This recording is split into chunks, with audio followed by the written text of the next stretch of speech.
médico infectólogo y bueno, buen amigo de la casa. ¿Cómo estás, Julio? Bienvenido al programa siempre. Hola Pedro, ¿cómo estás? Saludos Humberto, todo el equipo de producción por la invitación. Un placer estar físicamente de nuevo con ustedes. Muchas gracias. Bueno, tú que siempre estás en todo lo que son los avances tecnológicos y médicos, se acaba de descubrir algunos tratamientos contra el cáncer que toman algunas fotos, lo van reduciendo, no sé si estás al día con ese tema porque es muy nuevo y está salió en CNN hace 2 días. No lo he visto. Estoy dedicado a los temas infecciosos, pero te prometo que para la próxima comentamos sobre eso. Que no vale, no me tuviaste, pues. No, bueno, está bien.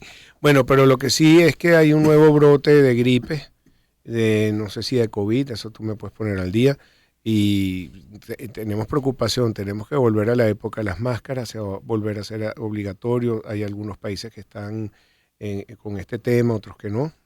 Fíjate, es como difícil saber en este momento por varias razones. Lo primero de ello es que sin duda hay COVID en el mundo. O sea, el virus no ha desaparecido.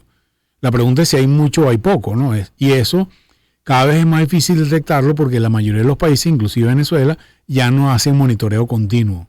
Y además la gente no se hace pruebas. Entonces antes todo el mundo apenas tenía un síntoma se iba a hacer la prueba y eso te daba una dinámica numérica de cómo estaba la situación en cada momento. Es como saber, ¿cómo sabes si está en la bolsa si no publicas los datos de la bolsa? Entonces es complicado. Hoy en día estamos en esa situación que tenemos como un ojo medio tapado. ¿Qué pasa? Vemos los pacientes que acuden a la emergencia porque tienen patología respiratoria y a la mayoría le hacemos pruebas de antígenos. Y en eso yo puedo decir los datos, por ejemplo, el centro donde yo trabajo, que monitoreamos todos los días este tema y lo vamos viendo. Durante el mes de marzo y abril tuvimos un pico de casos de influenza, ¿ok? Pero más bien mayo y junio han sido de COVID y bajo influenza. Entonces, yo creo que esta va a ser la dinámica en el mundo en los próximos meses.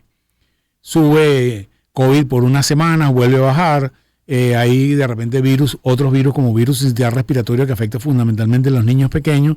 Entonces, vamos a ver todo eso que quizás el segundo semestre del 2023 nos va a dar la clave de cómo va a ser el 2024, porque tenemos incertidumbre. Hay quienes piensan que pudiera haber un brote medianamente grande de COVID en algún momento en el próximo semestre o el primer trimestre del año que viene, sobre todo en lo que entre el otoño-invierno en el hemisferio norte. Claro, empieza el frío. Exacto, pero hay mucha incertidumbre sobre eso.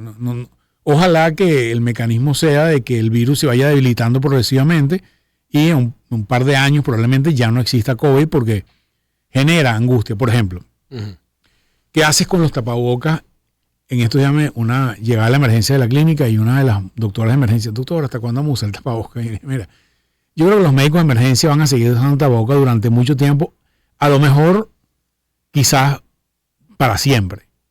Porque hemos aprendido que cuando tú ves pacientes agudos, los que ven médicos de emergencia, los que pasamos consultas con pacientes con patologías respiratorias, nos exponemos mucho.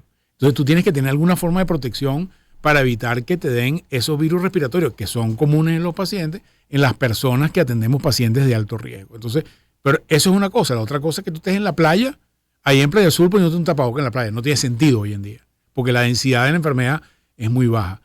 La pregunta es qué hacen en los puntos intermedios. Por ejemplo, transporte público, colegios, escuelas, porque en los hospitales no tengo ninguna duda que tenemos que seguir utilizando tapabocas. Porque en los puestos de espera de mi consultorio hay pacientes que tienen linfoma, que tienen leucemia, que tienen con infecciones. Y el médico que pasa al lado, consulta mío, es urólogo. Entonces a lo mejor están en la misma silla sentado un paciente que tiene patología respiratoria con un paciente que a lo mejor tiene un cáncer de próstata o está en trasplante de médula o lo que sea. Entonces hospitales creo que vamos a utilizar tapabocas, deberíamos por un tiempo. Hay que evitarlo. Bueno, hay ciertas enfermedades que uno no sabe si son contagiosas o no porque no se ha comprobado.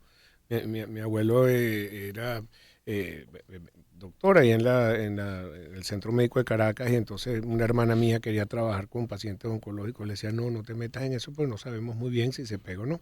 Pero fíjate que poblaciones como Japón, antes que llegara el COVID, todo el mundo usaba en la calle su tapaboca como una cuestión regular. Es algo que me imagino que por contaminación o por todo.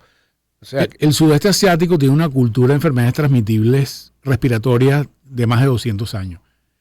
La mayoría de las epidemias de influenza se originan en Oriente por razones diversas. Hay mucho contacto entre animales vivos. Los mercados de animales vivos ocurren fundamentalmente en Oriente.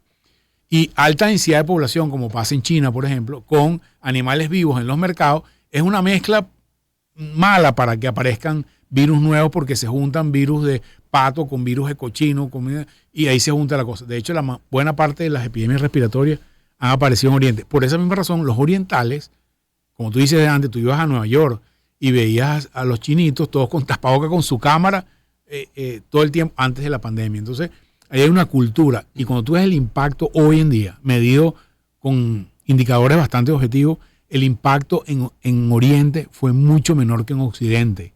Y obedece a razones culturales, que la protección funciona, ayuda. Entonces, la tasa de infección fue menor, la tasa de mortalidad fue menor cuando tú evalúas eso en este momento. Los países que mejor se comportaron fueron Corea, Nueva Zelanda.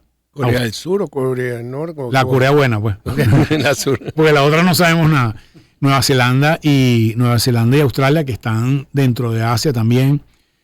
Singapur, que es un país que tiene un sistema de salud particularmente inteligente, novedoso. Entonces, ahí hubo no solamente el uso del tapabocas, otras variables antropológicas que hicieron que el impacto de la epidemia fuera tangiblemente menor. Claro, pero también en Asia comen una cantidad de animales, hasta crudos, que no se comen en Occidente. Sin embargo, aquí tenemos bachacos, culebras, allá por toda esa zona del sur de Venezuela, tenemos una variedad que no podemos criticar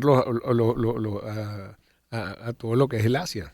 Fíjate, Pedro, yo creo que hoy en día, si hay algo en lo cual hemos avanzado, que había mucha duda, es en el origen de la epidemia. O sea, que había toda esa teoría conspiranoica de que el virus lo hicieron en un laboratorio y declaraciones medio infelices de algunos personeros, inclusive del Congreso de los Estados Unidos, sobre que podía ser manipulado, etcétera, etcétera.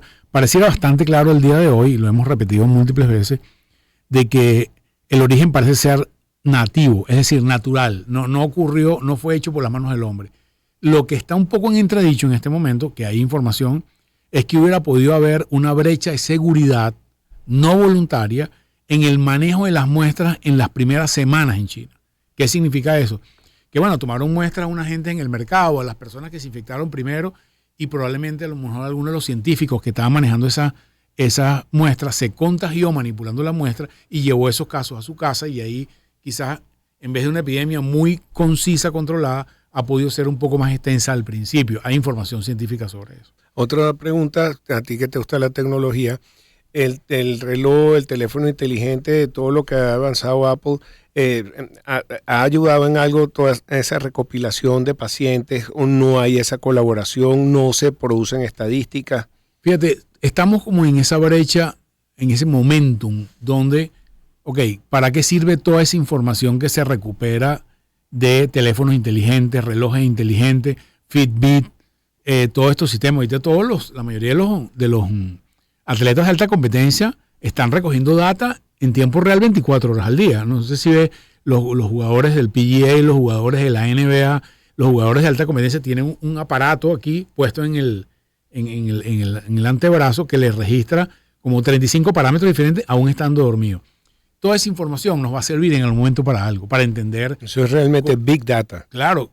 Cuando hoy en día tenemos, hasta con inteligencia artificial avanzada, tenemos la capacidad de sacar conclusiones. Pero todavía falta, pues eso hay que irlo interpretando. Hay informaciones que empiezan ya a poderse entender, y para manejar esa gran cantidad de información es que ahora hay software moderno. Bueno, tú eres experto en eso y lo que es las estadísticas, correlación, desviación estándar y encontrar patrones. Eso es lo que se está buscando. Sí, así es. En eso se trata. Hay grupos trabajando en muchas áreas de desarrollo en el mundo, y yo creo que quizás un área donde hay mucho interés es en el tratar de predecir tempranamente cuándo viene la próxima pandemia o la próxima amenaza. Porque a lo mejor la próxima amenaza no es un virus. A lo mejor la próxima amenaza es una amenaza nuclear o una amenaza química, con connotaciones regionales. Es decir, bueno, ya sabemos lo que pasó en Chernobyl, ya sabemos lo que pasó en Fukushima hace menos tiempo, y de alguna manera la idea es que la tecnología nos permita monitorear tempranamente o predecir cuándo vamos a una situación como esta y prepararnos de una manera más efectiva. Sí. Ahora, cuando tú recogías data de Twitter, para saber dónde está el chikungunya, para no estar desperdiciando todo lo que era para eliminar el vector por todas partes. Esa información fue muy útil. Hoy en día, Twitter pasa a un segundo plano, vamos a tener tanta información por tantas redes que acaba de salir threads de ¿cómo va a funcionar esto ahora? Fíjate, yo creo que nos vamos a ir mudando de unas cosas para otras. Yo quisiera que Twitter no se acabara por una razón. La cantidad de data que tenemos de ahí sigue siendo muy importante. No se compara con nada. Digamos, es difícil. Tú por Instagram, a pesar de que hay mucha data, la data en Instagram es pictórica. Es una imagen que son bits, ciertamente, pero transformar eso a data es mucho más complicado. En cambio, el texto, y esto lo aprendí de los filósofos, la escritura del ser humano representa el alma del ser humano. Es decir, lo que está en tu cabeza que se transforma en escritura. Eso es mucho más complicado en otras imágenes pictóricas como Instagram. Entonces, yo creo que Twitter, para bien o para mal, refleja qué está pasando en la humanidad en este momento con los textos que salen ahí diariamente. Evaluar eso creo que es muy importante. Evalúa el inconsciente colectivo. Bueno, es posible, es posible. Te voy a poner esto. Seguimos monitoreando, no es que lo perdimos. Este es un email que me llegó ayer de un sistema que tenemos conectado donde dice las búsquedas en Google de dengue aumentaron 16%. O sea, esto es un monitor. Entonces, eso es un monitor. Claro, lo tenemos prendido. Hay dengue. Exactamente. O sea, y hay dengue. Si no hay curiosidad. Efectivamente. Y hay chikungunya. También en Venezuela, no es que hay muchísimos casos, hay uno que otro por ahí, pero hay epidemia de chikungunya y dengue en Perú, en Brasil y aumentando en Colombia. Entonces, eso nos está dando campanazos. Pues. Bueno, la próxima vez hablamos más tiempo y más de tecnología. Así es.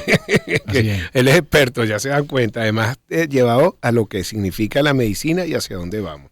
Julio, es un placer tenerte siempre. El doctor Julio Castro, médico infectólogo. Gracias por venir el día de hoy. Gracias, Pedro. Siempre a tu orden. Igualmente. 6:49, vamos con publicidad. Les voy a hablar del agua Senda. Agua Senda.